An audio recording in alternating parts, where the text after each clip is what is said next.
tal amigos y amigas? Muchas gracias por ese compromiso que tiene usted todos los domingos con la política con P mayúscula.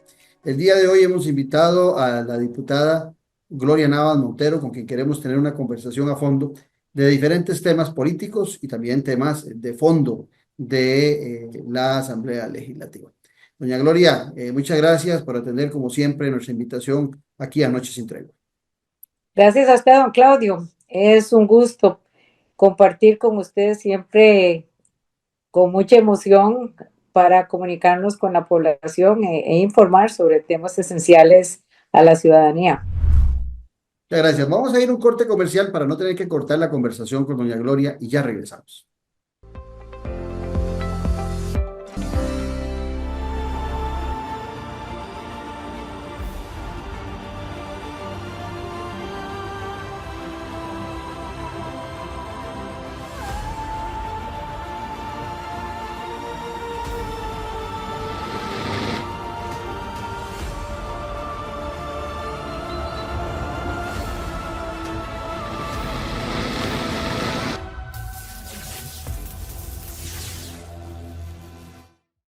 Del politólogo Claudio Alpizar Otoya.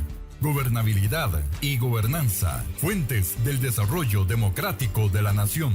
Un libro para comprender la diferencia de dos conceptos claves, que son dos caras de una misma moneda.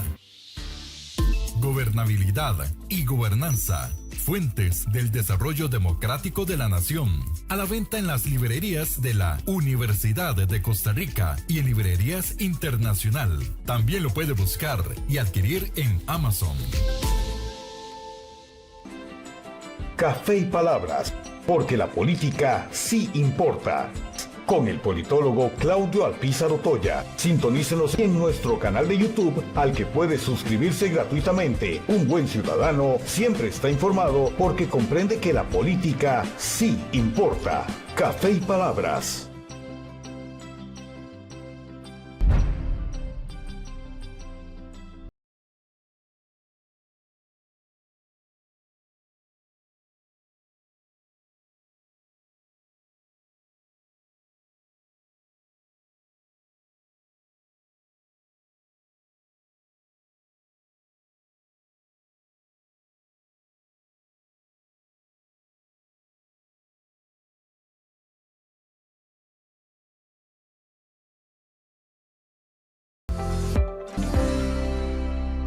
Regresamos, gracias por mantenerse en nuestra sintonía y disfrutar de nuestro programa como lo hace todos los domingos a ser las 8 de la noche.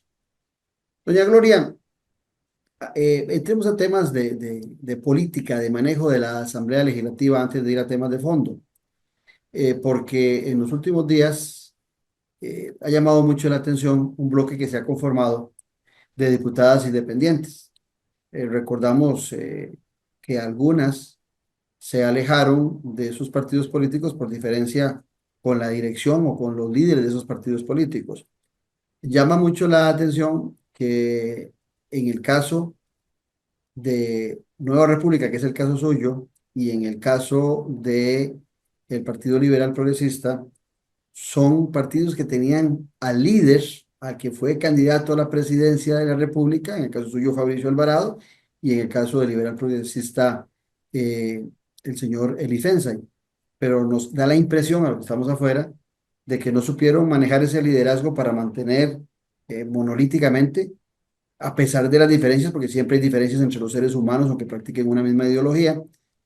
¿Hay algo de falencia en esos dos liderazgos? Principalmente, pregunto en el caso suyo, o Fabricio Alvarado, que la hace alejarse de la fracción. Bueno, yo creo que sí hay diferencias y también padecemos las mujeres de violencia política. A veces se cree que estamos tan avanzados en ese tema que no se va a presentar, pero sí es posible. En lo que se trata de mi persona, históricamente en mi vida nunca había sido perseguida ni molestada de ese nivel. Siempre mis compañeros fueron amables, desde la época del colegio. Y qué interesante, y la interrumpo ahí porque qué interesante. Uno hubiese imaginado, en el caso particular suyo, que el antes, el pasado, habría sido más difícil que el presente en temas de violencia política para las mujeres. ¿no? Ha sido totalmente una cuestión totalmente a la inversa, realmente. A mí me sorprendió mucho, era algo que no me esperaba y sucedió. Y entonces mi decisión fue declararme independiente. Y reitero, nunca había sufrido violencia de ningún tipo a ese nivel. De tal manera que me sorprendió muchísimo, pero por supuesto, por la misma profesión, en el litigio, como funcionaria del Poder Judicial, pues yo tengo armas para la pelea. Y eso fue lo que puse un alto y preferí declararme independiente. Eso me ha traído mucha libertad a mí en lo personal. Pero a mis compañeras realmente la queja de ellas es diferente. No Ujú. creo que tenemos las mismas circunstancias, aunque el denominador común es violencia política. Si yo refiero a mi caso otra vez, digo yo todos los miércoles recibo ataque de parte del presidente de la República en sus discursos. En lo que es la Comisión de Seguridad, donde estoy yo con don Fabricio y con doña Pilar, el trabajo con doña Pilar es dificilísimo. Ella no es abogada y por su misma personalidad yo creo que no permite que sus mismos asesores se desarrollen correctamente a ese nivel y entonces opina sobre temas que no conoce. Su discurso es totalmente torcido, desconocido, y en lugar de pretender pasar leyes positivas en lo que se refiere a seguridad, lo que hace es hacer, como decía mis tatas, una champaina. Pero en ese comentario que usted nos acaba de hacer, Fabricio Alvarado tampoco es abogado y también es periodista. No, no padece lo mismo en esa comisión con el caso de Fabricio Alvarado. No, no, claro, también con él se da. Y no les hace mucha gracia que yo les pegue un freno a esos niveles. Señores, la situación es así, esto se interpreta así, se incomodan. Pero a mí no me importa esa situación en el sentido de que la asimilo y mi trabajo ahí es hacer cosas buenas por el país, a pesar de la crítica a la cual uno se somete, pero me interesa que se pasen leyes correctas y sobre todo en el tema de seguridad, que ha sido mi campo de Ujú. acción durante muchos años. Pero me lleva usted a pensar algo en este momento dentro de la conversación que es preocupante, porque en muchas ocasiones nos quejamos de las leyes del país y consideramos que las leyes no están bien desarrolladas. Y lo que usted nos está diciendo en este caso en particular que estamos conversando es que hay gente definiendo leyes fundamentales para el país en la Asamblea Legislativa sin el conocimiento práctico, teórico, de lo que deben ser las leyes en el tema de seguridad. Así es, eso es peligrosísimo, eso es mi gran preocupación y por eso también me gano la crítica de cuando las personas no están bien enteradas y después hay un discurso politiquero en el sentido de que la Asamblea Legislativa no hace nada por la seguridad, que no pasamos leyes. Eso es totalmente falso y también, por otro lado, ingrato porque es un juzgamiento indebido en general a la Asamblea Legislativa y a nosotros, los que tenemos conocimiento de estas materias que tienen que ser muy bien estructuradas, muy bien autorizadas para que funcionen. Por ejemplo, hoy está en una discusión casualmente de un proyecto de ley sobre la prescripción. Yo lo voté a favor, aunque no esté 100% en la forma como está estructurado. Lo voto a favor, pero a la vez hago la observación, mire, la prescripción hay que entender que según el delito, la prescripción no es cuestión de decir en esta 15, en esta 20, en esta 35 años de... No, no, tiene que haber todo un dogma, una teoría jurídica de por qué se va a aumentar el tiempo de la prescripción de ciertos delitos. No por decir, es que son muy graves los delitos de corrupción. Sí, claro que son graves, pero si yo dejo otros delitos que pueden ser parecidos o similares, entonces establezco un desequilibrio en todo el sistema procesal penal y el derecho de fondo también. Esas observaciones son las que a mí me preocupa no hacer y lo hago en el plenario y lo hago en la Comisión de Seguridad. Entonces, ellos dos, tanto doña Pilar como don Fabricio, se metieron en la Comisión de Seguridad. Y a pesar de que no me querían ahí, pues la presidencia de la Asamblea Legislativa, don Rodrigo Arias, siempre pensó que yo era una persona importante en esa comisión y es mi especialidad. De tal manera que yo acepté gustosa, a pesar de que sabía que iba a tener confrontación. Pero eso es parte del juego político que tenemos que aguantar y sí es importante hacer una consideración responsable de que nosotros somos un órgano político, pero el órgano político que hace leyes. Sí. Y para hacer leyes hay que saber cómo montarse esas ¿Y cómo se leyes, hacen? ¿sí? Cómo se hacen y traer las personas de vida, los temas apropiados. Por ejemplo, si a mí me preguntan sobre hacendarios, yo no soy economista, yo escucho a doña Paulina, que es la presidenta, y otros funcionarios, asesores y mismos diputados que son economistas y que saben de los temas. Entonces se escucha y se dirige y a la hora de votar en un plenario donde tiene que haber votos de mayoría, pues tenemos que prepararnos. Pero no es una competencia quién pasa más leyes. Eso que usted está diciendo me lleva al siguiente análisis. En muchos parlamentos europeos y de otros países desarrollados, los diputados tienen su especialización y se refieren a los temas cuando los dominan a plenitud. Las fracciones dicen, bueno, usted es economista, vos vas a ser el vocero de los temas económicos, vos vas a ser el vocero de los temas legales, porque vos sos abogada. Si es un tema de ingeniería, pues usted va a ser la voz en ese tema. En el caso de nuestro país, en muchas ocasiones, pues cuando la fracción es de una sola persona, pues el diputado prácticamente tiene que volverse un todólogo, pero llama la atención también que cuando las fracciones son grandes, que debería haber especialidades, también siguen siendo todólogos los diputados. Y en esa medida, pues se afecta la calidad de los proyectos de ley. ¿Usted siente que durante este espacio que estaba en la Asamblea Legislativa ha sucedido eso en diferentes fracciones, en las 6 fracciones, o fue especialmente en esos 2 casos que usted nombró? Bueno, en realidad es que en el caso del partido de gobierno, ellos son muy agresivos, les cuesta mucho hacer acuerdos y los acuerdos es como ellos dicen. Le voy a dar un ejemplo. El tema de lo que es ejecución de la pena.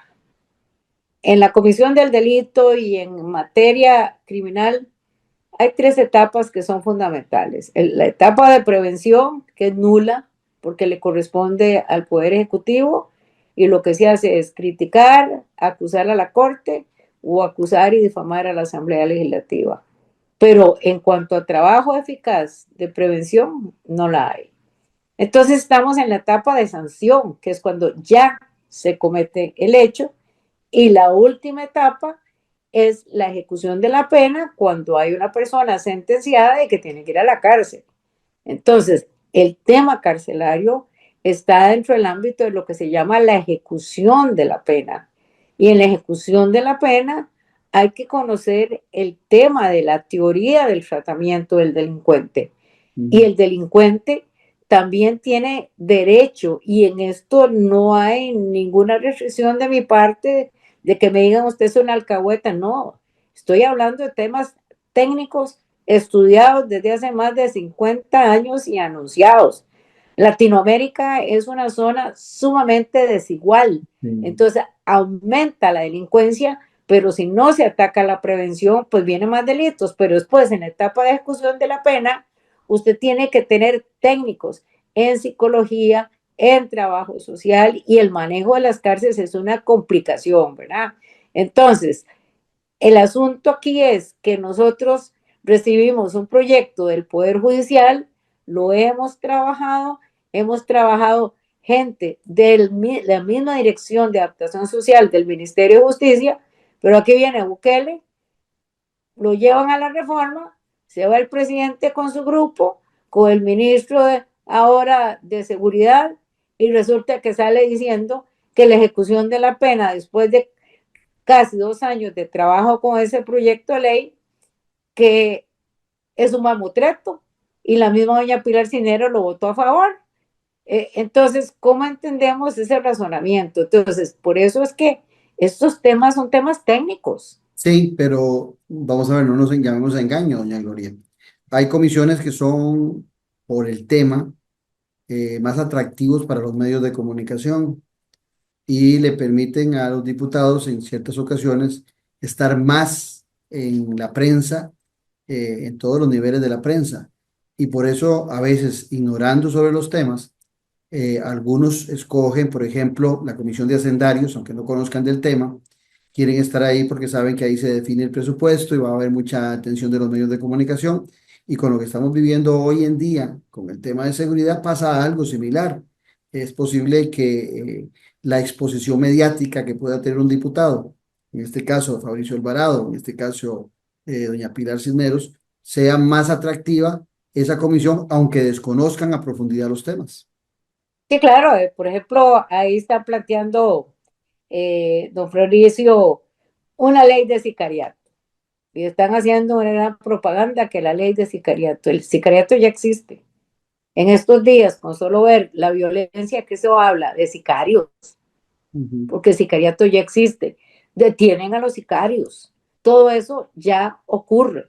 Entonces están inventándose un delito y haciendo una reforma del artículo 112, el inciso 9, que es totalmente inconveniente. Pero el discurso de ellos es el sicariato, el sicariato, el sicariato.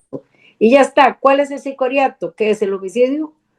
Por precio o por recompensa. Y ya está escrito con una pena de 20 a 35 años. Entonces ellos quieren arrancar con una pena de 25 a 35 años. Es decir, transformar, entre comillas, el Código Penal en normativa ya vigente que se usa y tienen una gran confusión entre el concepto de crimen organizado, la competencia ahora de un tribunal de crimen organizado, con fiscales de crimen organizado, con jueces de crimen organizado, pero quieren pasar una ley para decir, estamos atacando el sicariato, nuestro partido político está atacando la violencia.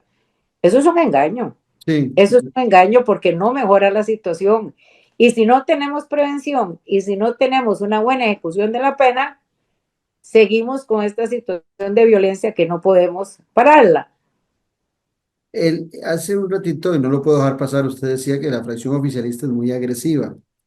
Bueno, los ministros, por ejemplo, la ministra de Ciencia y Tecnología, la que fuera ministra de la Presidencia, Laura Fernández, en su momento el ministro Amador, han copiado también esa agresividad eh, con otros partidos políticos, con otros actores políticos. ¿Se contagia o es un requisito seguir el manual, la retórica del presidente de la República en otros actores de gobierno? Sí, claro, a mí me parece que de Chávez es como si se lo hubieran tragado también, ¿verdad? Eso es lo que yo percibo. Por ejemplo, en esta marcha que se hizo, la marcha de la vergüenza, como le llamo yo, eh, lo que hicieron fue una convocatoria que es beligerancia política evidente. Mm. Los personajes que estuvieron ahí eran los mismos ministros y los que se salieron son los que quieren ser precandidatos del partido de que no sabemos exactamente cuál va a ser el partido, porque hay unos que se los archivaron, otros que entraron y se salieron y se vuelven a meter. Es decir, entonces, eso es un tema sumamente delicado, porque eso es una confrontación con los poderes de la República. Es una confrontación frente a una población sencilla, una población que es pobre, una población que no tiene las mismas oportunidades que otros ciudadanos, y entonces se aprovechan con ese discurso populista, llegan al poder por un medio democrático, pero después quieren tomar el poder. Y la misma confesión, relevo de prueba, en el caso de la presidencia de la República, pues dice el señor que quiere ser diputado, que quiere ser presidente de la Asamblea Legislativa, que quiere tener más de 38 diputados para cambiar la Constitución, y la Constitución se cambia cuando hay un golpe de Estado. Es Mm. decir, no se está reformando toda la Constitución. Reformas parciales se pueden aceptar y para eso la Constitución tiene todo un régimen específico. Veamos con el caso del referéndum. Él dijo, vamos a gobernar por referéndum. No ha podido gobernar por referéndum. ¿Por qué? Porque choca con la institucionalidad nuestra, que gracias a Dios es fuerte. Chocó con la Asamblea Legislativa, chocó con el Poder Judicial, chocó con la Contraloría General de la República, chocó con el Tribunal de Elecciones y la Sala Constitucional, porque aquí eso no se brinca con garrocha, pero el discurso es crítica, ¿verdad? Crítica negativa, no crítica constructiva. Ahora, en eso del discurso, doña Gloria, eh, usted lo acaba de tocar y los que conocemos del tema, y perdón, pero lo conozco por mi formación política, conozco muy bien el tema de beligerancia política, pero a mí me ha dado la impresión de que el presidente ha querido llevar los niveles de beligerancia política hasta el límite, inclusive ha pasado el límite. Pero pasando el límite, el presidente de repente, al día siguiente, cuando él sabe que ha pasado el límite, sale y dice que le quieren dar un golpe de Estado. Entonces le está vendiendo a la gente que si lo condenan por beligerancia política, que el único, la única condena que hay es que pierde el puesto, en este caso de la presidencia de la República. Entonces él está vendiendo la idea de que le quieren dar un golpe de Estado, que lo quieren quitar y le vende ese a las huestes que lo siguen a él, cuando, yo lo he dicho también hace unos días en un video, si eso se diera, es un autogolpe de Estado, porque él mismo es el que está fallándole a la ley, al respeto de la ley de beligerancia política, pero le vende a la gente para curarse en salud, que si lo quitan o si lo condenan por beligerancia política, pues es porque le quieren dar un golpe de Estado. Es ese juego permanente que hemos visto durante esta administración, ahora es con el Tribunal Supremo de Elecciones, en algún momento es con el Poder Judicial, en ocasiones con ustedes los diputados, es un juego constante de una retórica de desinformación, pero lo más doloroso, usted lo acaba de decir, hay mucha gente que está comprando ese discurso. Así es, me parece que es no solo ingrato, sino violatorio a derechos fundamentales, ¿verdad? Nosotros arrancamos nuestra constitución política con una declaratoria de que Costa Rica es una república libre, democrática, y hasta se hizo una reforma constitucional. Es un país en la cual hay garantías sociales, garantías de la religión, garantías del control de la hacienda pública, de tribunales de justicia en las diferentes competencias. Tenemos a la Caja del Seguro Social como un ente autónomo. Es decir, ha costado años de años de años tener el régimen que tenemos ahora. No es perfecto, no hay nada perfecto. Se pueden reformar las leyes, se pueden cambiar, pero no un discurso de odio constante, un discurso confuso. Incluso hasta un día de estos estaba en un diálogo el presidente con el ministro de Seguridad y hablando de las armas de fuego, etcétera, y el presidente le pregunta al ministro que si se pasó una ley de armas y el otro dice que sí, entonces le pregunta, ¿usted la pasó? ¿Fue suya? Y el ministro de Seguridad dijo que sí, que era una ley de ellos, y no era, fue una ley que yo presenté de mi equipo de trabajo. Y no estoy diciendo yo, en el caso que yo lo hice solo yo. Tuve asesores, gente, pasó por una comisión, pasó por un plenario. Es decir, hay muchas intervenciones. Pero bueno, aquel estaba diciéndole, usted fue y él Saludando con sombrero ajeno, decían antes. todo livianito diciendo, pues sí. No, eso es un relajo, una barbaridad y una falta de respeto. Eso es lo que no les gusta, que nosotros desnudemos esa mentira y traigamos verdades, ¿verdad? Ahora, doña Gloria, usted hoy es diputada, pero por mucho tiempo tuvo una vasta experiencia como parte del Poder Judicial, cuando fue fiscal y demás, y también desde la perspectiva de la defensora privada en diferentes actividades propias de su profesión. Hay una queja constante del ciudadano del tema de la administración de la justicia. Inclusive, cuando el presidente Chávez se queja del tema, podríamos estarle dando la razón en muchas ocasiones. Lo que no le damos la razón es a su estilo, a lo grotesco y a lo poco negociador que debería ser quien preside el presidente de la República para solucionar el tema de la administración de la justicia para que sea más pronta y más cumplida, tal y como la requieren los ciudadanos. Eh, También tenemos claro que hay temas de derechos humanos y que la justicia en Costa Rica tiene un proceso que respeta mucho las libertades de los seres humanos, las libertades individuales y los derechos de defensa. Pero también es cierto que estamos en un momento donde los ciudadanos quisieran que esa administración de la justicia sea en un chasquido de dedos, lo cual no es lo correcto, porque es todo un proceso. ¿Cómo podemos lograr, usted que ha estado tanto en el Poder Judicial como ahora en la Asamblea Legislativa, que esa administración de la justicia logre alcanzar mayores velocidades en el cumplimiento? Hay un proyecto que presentó el presidente de la Corte Suprema de Justicia y entiendo que don Rodrigo Arias, que se reunió con él, lo tomó para reformar el proceso penal y agilizarlo. Tal vez si nos comenta al respecto, porque también le doy un recuerdo a la gente que nos está oyendo. En esa reunión estuvo invitado el presidente de la República, Rodrigo Chávez, y se negó a participar. Bueno, y vean qué interesante, sale este proceso de reforma del proceso penal, que es muy importante para buscar esa velocidad en la administración de la justicia, doña Gloria. Sí, el sistema no es perfecto. Los sistemas necesitan reformas específicas según las transformaciones de la sociedad, las necesidades de los miembros de la sociedad y del mismo contrato social varía. No es algo que es estático y muchas veces las leyes van más despacio de lo que se necesita requerir para resolver ciertos